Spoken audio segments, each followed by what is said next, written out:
FM and on Love 99.5 FM in Kumasi. Good morning to all of our Asante region listeners. We thank you for joining us.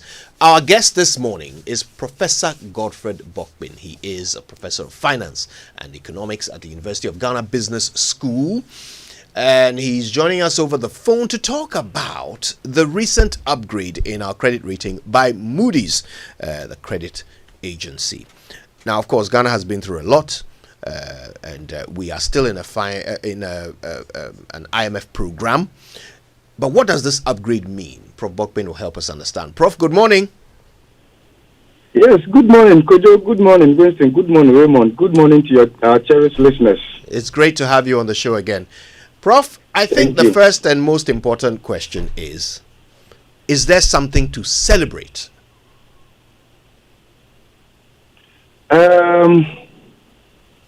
I think so. I'm sorry, can you say that again, please? The reason I'm saying I don't... Okay. I think so. Okay. Conscious. But first of all, Ghana announced its preemptive debt restructuring. The rating methodologies picked it right away. So once you announced preemptive debt restructuring, you could see that some of them actually placed us in restricted default. And for Moody's, they came to the conclusion that default was imminent with little prospect for recovery. Even before then, we were in a junk status. So what has triggered this is largely the completion of the external debt restructuring, especially the external commercial.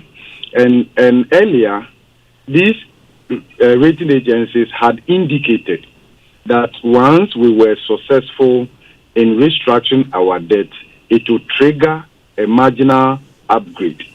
So what the announcement is consistent with the market's expectation that this is the logical outcome of the process that we've gone through with our external debt restructuring.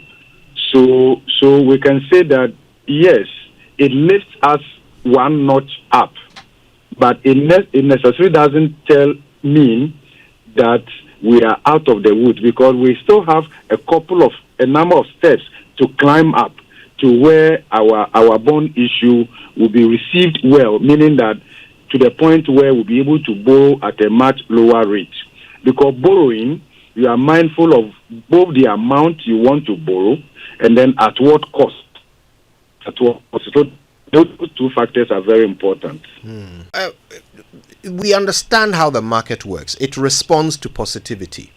So is it not in Ghana's interest to tout this upgrade as a positive? Will the market respond if we, push the story that this is a good thing? Yeah, it's positive news. Had largely anticipated this. The market had incorporated this much earlier. So the idea is that the way news informs decisions in the market is whether it's largely expected, it's consistent with the expectations.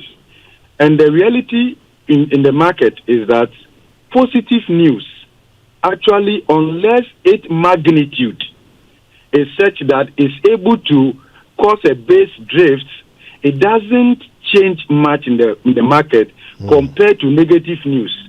The understanding is that negative news exert greater volatility in the market compared to positive news of the same magnitude. You would have seen that if this news had been the opposite, the market would have reacted much more, because negative news exert greater volatility, because the market doesn't like surprise, right? We all prefer relative certainty and all of that. So we can say that, yes, it is good news to the extent that we are done with the external debt restructuring. But actually, it's simply because there's a lot more we have to do, especially for purposes of borrowing. And Kojo, you will see that even from the domestic market, government instruments, even treasury bills, are viewed with considerable level of risk now. So you see that even with the completion of the domestic debt exchange, the outlook, the risk profile of the government hasn't changed substantially. Okay, to the extent that Treasury bill that is almost close to risk-free is viewed with a certain level of risk now. So that is how you want to look at all of this. Whether this specific news, together with other triggers in the economy, are all pointing in the same direction, and they are consolidating investor confidence in our economy. So that is how we should look at it. Don't forget, we are still in the deep junk status. Now, having talked about the fact that we are in a deep junk status, not long ago, the finance minister was talking about how we're back on the international financial market, capital market. Professor Bokping, with our current levels, are we there? No, we are not there yet. Government can have their wish to settle the matter. Let me give you an example. Please go ahead.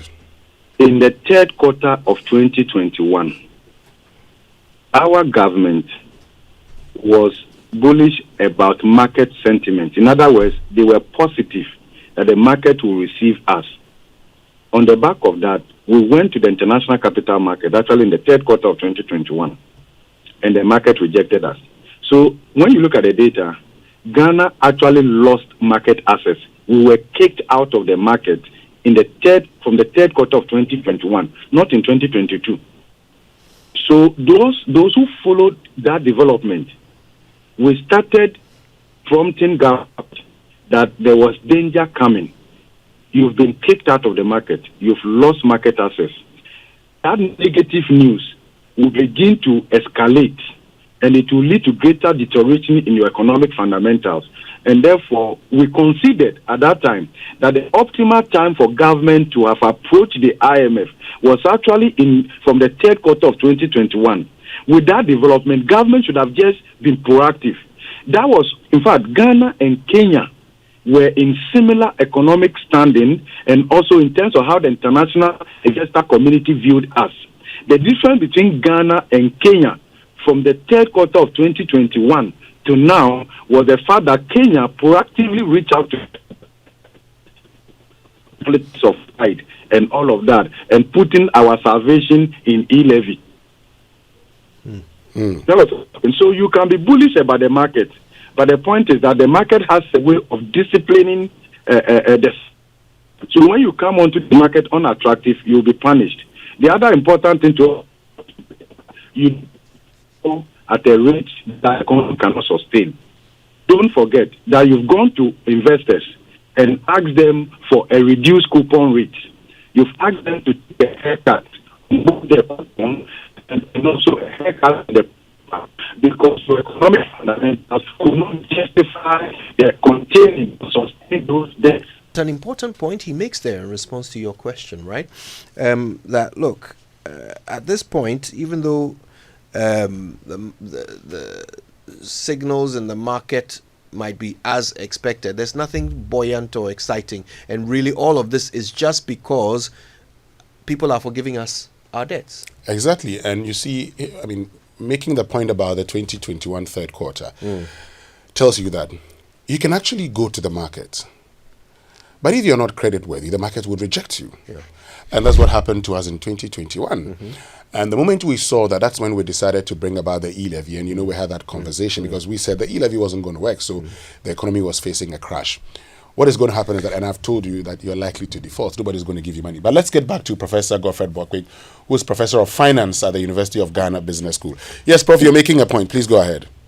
Yes, I was saying that you want to be mindful that you are borrowing at a much lower cost, consistent with your prudent debt management strategy. So the amount you want to borrow, as well as at what cost, they are very important, and then also the maturity. And that where we are now, we are not about set default. Substantial risk. So if on that cost you want to go to the market, if the market will receive you at all. Prof, the line Yes. is still bad. Okay, is it better? I've repositioned myself. I think it's better now. Please go ahead. Yes, you said we're still. Yes, go ahead.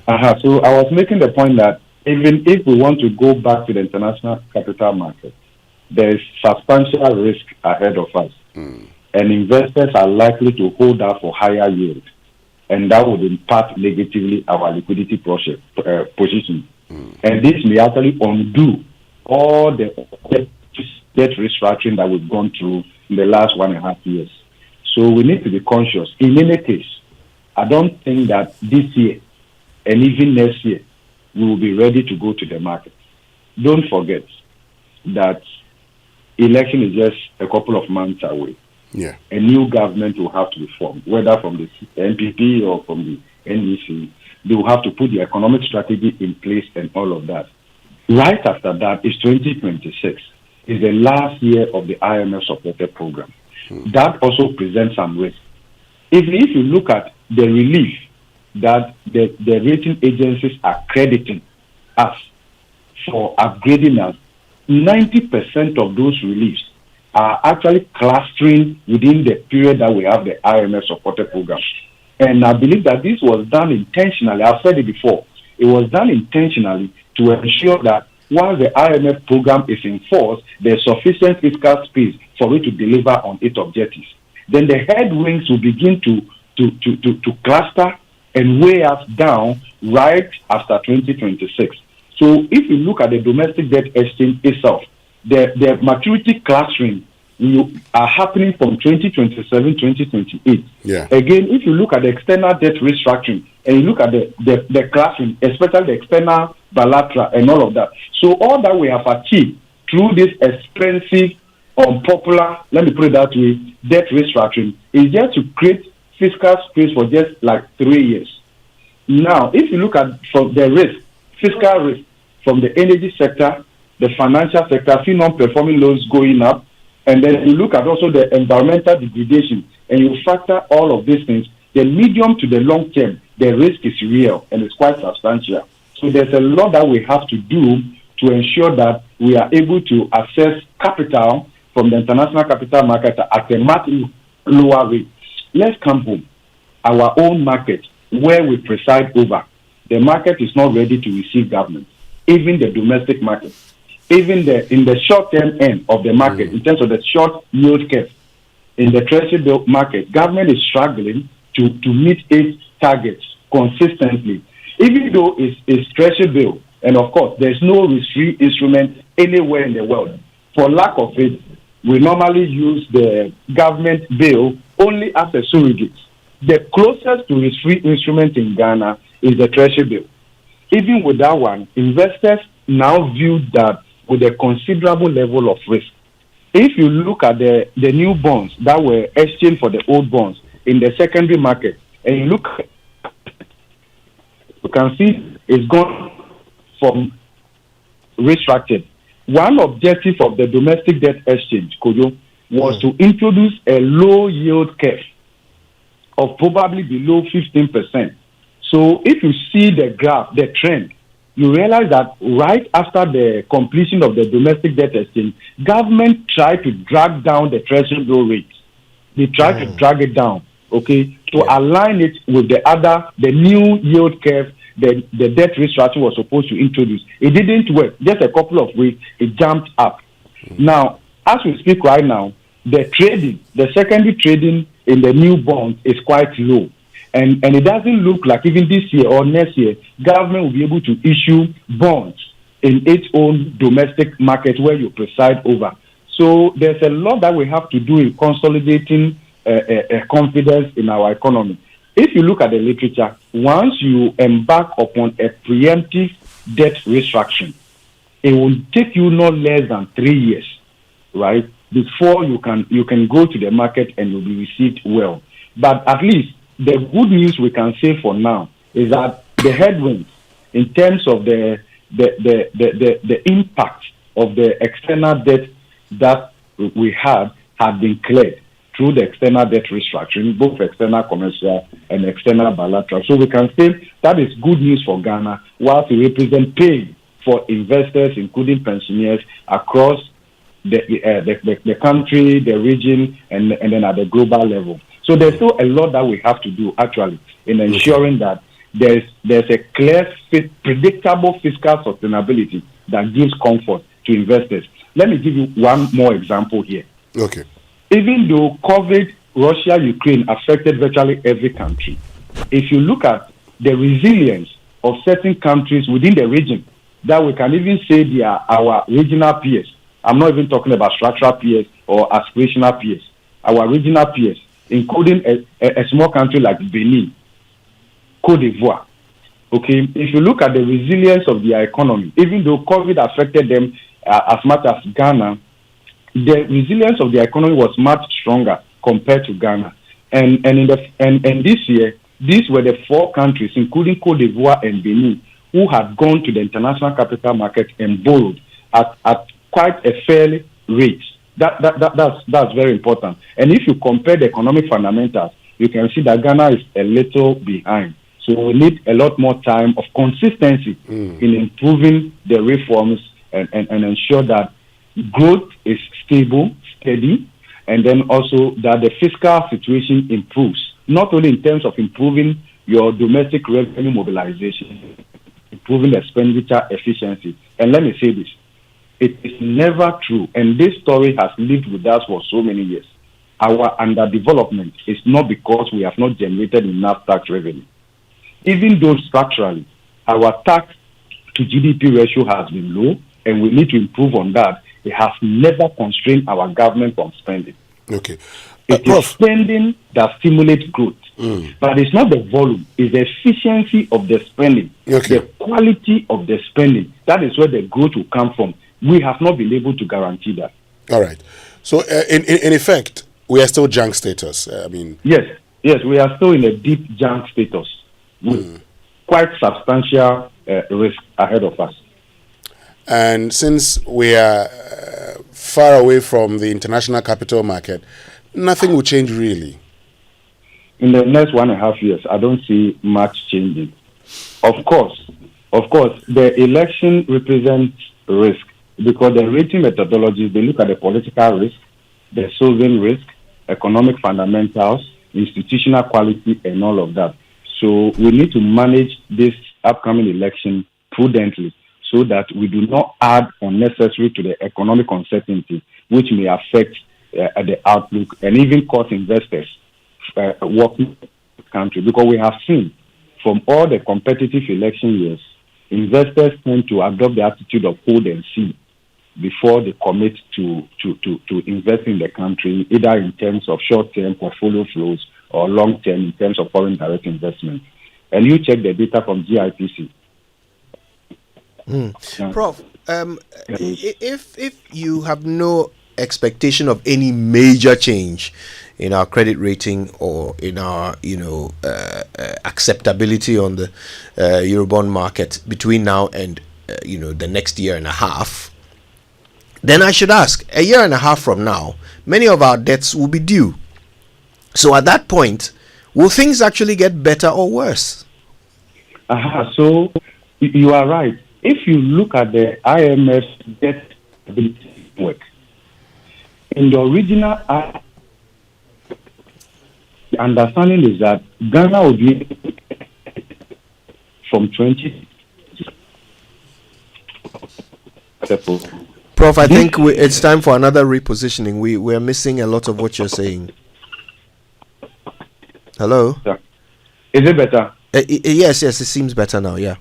Okay, So I was saying that you are right with your question.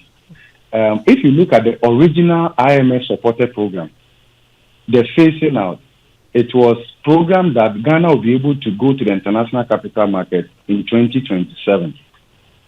That is to align our repayment ability with the maturity of our instruments.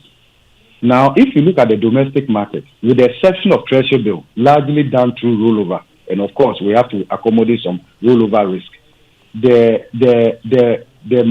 clustering of the maturities actually are happening from 2027. You can check the data. Okay, so it means that from now to the end of 2026, we do not expect a substantial debt repayment that would undo the fiscal outlook. That is the data.